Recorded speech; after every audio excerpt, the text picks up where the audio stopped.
मैं अभी पटना के गवर्नमेंट उर्दू लाइब्रेरी में हूँ।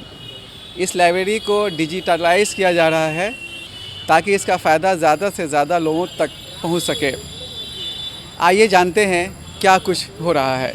मेरे साथ अभी गवर्नमेंट उर्दू लाइब्रेरी के इंचार्ज चेयरमैन अरशद फ़िरोज़ साहब हैं।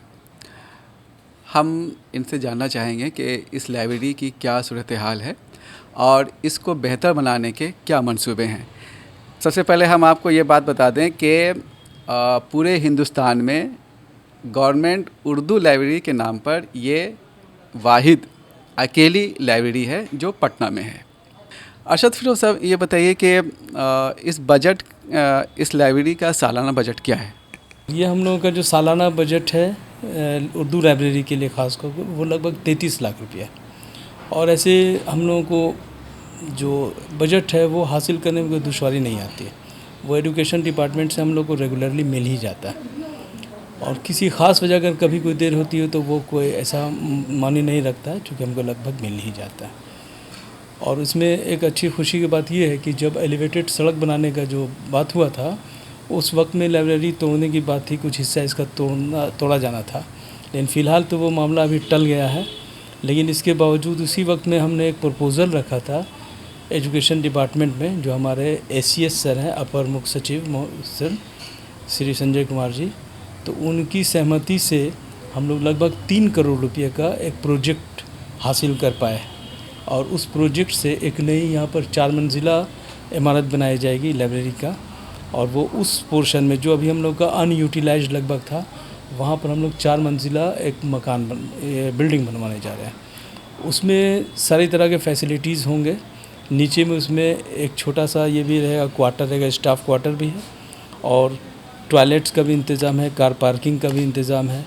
उसके बाद फिर 4 फ्लोर पर स्टडी रूम है, लाइब्रेरी का अच्छा हॉल है, चेयरमैन के लिए अच्छी जगह बनाई जाएगी और स्टाफ्स के लिए भी सारा इंतज़ाम किया जा रहा है। इस लाइब्रेरी में कितनी किताबें होंगी और सब्जेक्ट कौन कौन से हैं? इस लाइब्रेरी में लगभग 40,000 किताबें हैं और किताबों के लिए ऑटोमेशन का काम भी चल रहा है। एक एक किताब को हम लोग उसको कंप्यूटराइज करवा रहे हैं और उसकी स्कैनिंग भी हुई है सभी किताब की। तो लगभग 40,000 किताब है और सभी मौजू पर किताब है हमारे यहाँ, सभी सब्जेक्ट पर है। जैसे मतलब ये हिस्टोरिकल बहुत है, तारीख़ से मुताबिक किताब है, जोग्राफिया की किताब है, मैथमेटिक्स, साइंस, सारी किताबें हैं। लेकिन उर्दू लाइब्रेरी होने की वजह कर उर्दू की ज़्यादा किताबें हैं, लेकिन इसके बावजूद यहाँ पर इंग्लिश के बहुत ही अच्छी अच्छी किताबें हैं, इंग्लिश की, हिंदी की किताबें हैं। ख़ास तौर से जो अब स्टूडेंट्स लोग जो तैयारी करते हैं यहाँ पर मुकाबला जाती इम्तिहान के लिए, कंपटीशन के लिए, तो उसके लिए अभी हम लोग थोड़ा संजीदा हुए और उन लोगों के लिए भी हम लोग कॉम्पिटिटिव एक किताब बहुत सारे मंगवाए हैं। लॉ की किताबें भी हम लोग मंगवाए हैं, वो सारी किताबें भी यहाँ पर अवेलेबल है। और इस लाइब्रेरी का सबसे अच्छा ये देख रहे हैं कि फ़ायदा कि लड़के यहाँ पर बैठकर काफ़ी पढ़ते रहते हैं। अभी लॉकडाउन की वजह कर अभी बंद है लाइब्रेरी, लोग नहीं आ पा रहे हैं, लेकिन उसके पहले लगातार हम देखते थे जो रीडिंग हॉल है वो भरा रहता था, काफ़ी बच्चे यहाँ पर पढ़ते हैं। सरकार पर इल्ज़ाम है कि वो लाइब्रेरीज़ पर ध्यान नहीं दे रही है, कई जगह पोस्ट जो है खाली हैं। आपके यहाँ क्या सूरत हाल है? आपके यहाँ भी कई पोस्ट खाली हैं? हाँ, लाइब्रेरी वो जो है बिहार लेवल पर बहुत सारे पोस्ट लाइब्रेरी का खाली है, लेकिन हमको लगता है कि सरकार उस पर भी चिंता कर रही है और वो सब भी भरने की कार्रवाई होगी। वो सेकेंडरी एजुकेशन से भी होगा। लेकिन हमारे यहाँ जो गवर्नमेंट उर्दू लाइब्रेरी की बात है तो यहाँ पर भी काफ़ी पोस्ट खाली हैं।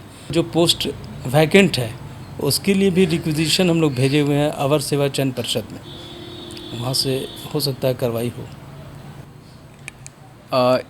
यहाँ की इंतज़ामिया कमेटी की बहुत दिनों से तश्कील नहीं हुई है, उसके बारे में क्या काम हो रहा है? ये तो हाईएस्ट लेवल का मामला है और मेरे ख्याल से सारे जगह पर जहाँ जहाँ पर पोस्ट खाली है उस पर भी कार्रवाई हो ही रही होगी, लेकिन वो मेरा मामला है नहीं, तो उस पर गवर्नमेंट देखेगी।